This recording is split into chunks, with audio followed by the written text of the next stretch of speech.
10:32, seguimos con más aquí en A Tu Salud, la revista. Y para hablar de la importancia de la nutrición de los corredores en diciembre, es decir, durante las fiestas y sobre todo si se está entrenando para un maratón, como muchos aquí en Venezuela van a entrenar o están entrenando para CAF, nos acompaña Sandra Suárez, nutricionista deportivo en nuestra sección Rumbo a CAF 2026. Bienvenida, Sandra, tú eres de la Gracias. casa. Sí, Eres sí, una de sí. mis Ya preferidas. extrañaba estar aquí sentada contigo hablando de estas cosas tan interesantes Es para que nuestros corredores. Sandra me decía, pero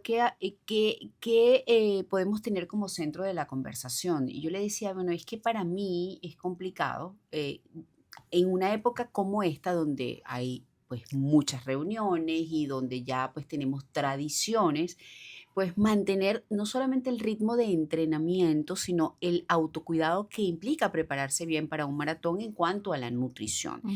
Y como Sandra, además de ser una muy buena nutricionista, ella lo pone en práctica porque es corredora, yo quisiera saber un poco desde su experticia, ¿qué nos puede servir para no bajarle dos a la disciplina en una época como esta, ¿no?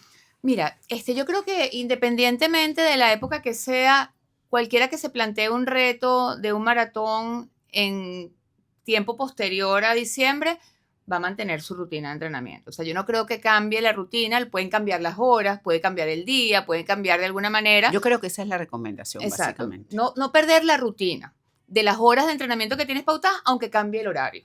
¿Okay? Ujú. Cosa que además nos conviene para CAF, porque yo siempre he sido partidaria de que cuando vas a entrenar para CAF, no es tan conveniente entrenar tan temprano. Es más conveniente entrenar un poco más tarde para acostumbrarte al calor.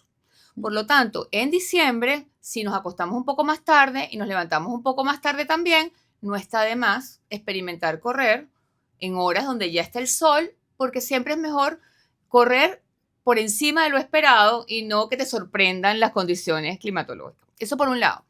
Por otro lado, creo que es importantísimo el tema de hidratación, porque cuando dentro de las actividades sociales incorporamos más bebidas alcohólicas, las bebidas alcohólicas tienen dos consecuencias para los corredores.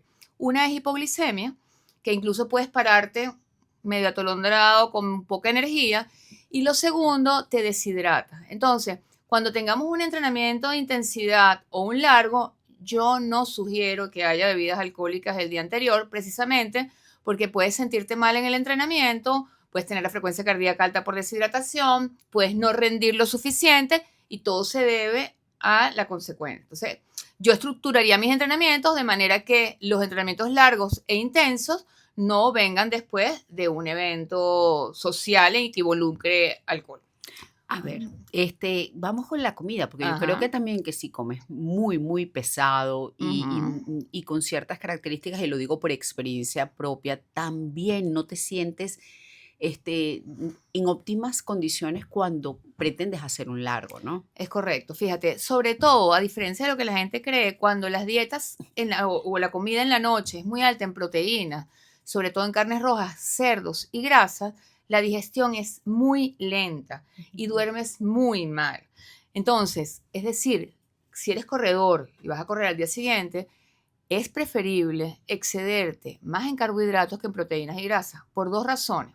Cuando uno se excede en carbohidratos en la noche, por ejemplo, en frutas, en pan, en arepa o en tubérculos o en lo que haya dentro de la comida navideña, eso se acumula en el músculo en forma de glucógeno. Y todos los deportistas y no deportistas tenemos una capacidad de almacenar el glucógeno hasta 300 o 400 gramos.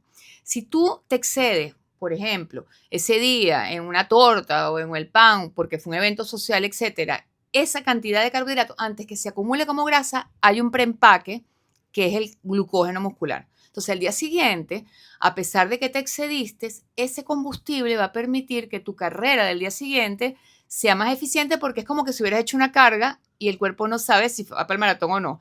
Mientras que cuando el exceso es de proteína o de grasas, ese excedente se deposita de la única manera que puede hacerse, que es como grasa, no hay otro preempaque y no favorece como el combustible endógeno del músculo. Ahora, también hay una cosa que deberíamos cultivar, que es la voluntad y el Ujú, equilibrio. Son, ujú, creo que, dos palabras clave. ujú, Cómo darnos gustos, porque hay que vivir, y también la parte emocional claro. es muy importante y tú lo sabes, Ujú. Sandra.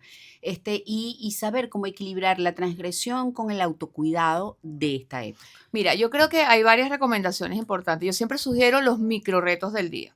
Es Ujú. decir, cuando tenemos muchos eventos, en lugar de prohibido esto, no me como esto, cero azúcar, cero grasa, cero. No, yo digo, bueno, el micro reto de mañana que tengo una reunión es que no tomo alcohol. El micro reto de pasado mañana es que no como azúcar. Entonces uno va controlando dentro de todos los posibles excesos, uno de los que sabe que va a estar presente y va de alguna manera a regular para que no me exceda Sí, es con decir, todo. hoy como bien, pero entonces mañana, y no tomo, mañana pues tomo, pero no, y así. Ujú. Exacto, y regularse. La otro consejo que yo siempre doy es, dentro de las opciones que tengas, escoge lo que menos grasa tenga, porque calóricamente hablando, para preservar también nuestro peso, porque si vamos a correr y nos metimos 4 kilos en diciembre, pues nos va a costar mucho más correr en febrero, que es el maratón. Entonces, siempre escoge lo que menos grasa tenga de las opciones que se aparecieron en esa reunión. Y por otro lado, muévete más. Y cuando digo muévete más, no es muévete más corriendo más, no, porque tampoco la idea es que te sobreentrenes. Muévete más en el día. Es Ujú. decir, tú puedes hacer más pasos caminando y cada kilómetro que tú camines, que son 1.250 pasos, tú vas a quemar tu peso en calorías aunque lo hagas alrededor de la mesa del comedor. Es decir, Ujú. la movilidad adicional, porque además estamos de vacaciones, va a permitir que podamos comer un poco más de nuestro requerimiento porque lo vamos a quemar en esa movilidad Qué bueno. adicional. Entonces, yo siempre digo, muévete, vas a ver las redes, hazla caminando, vas a hablar por teléfono, camina. Si tú aumentas tu movilidad, eso es un salvoconducto para que haya menos consecuencias por ese excedente que vas a tener en la fiesta. Eso de, tú sabes, ver las redes en la caminadora, me Ajá. parece una buena manera. También. O sea, El que váyase tenga para... caminadora, pues. Exacto. Bueno, muchísimas gracias, Sandra. Las redes de mi invitada para que la sigan, porque realmente es muy buena como nutricionista. @Sandra Suárez Nut, Sandra Suárez Nut y @Corre con Energía. Esas dos redes las maneja muy, muy bien. Tenemos que reportar sobre el tráfico con Traffic Center.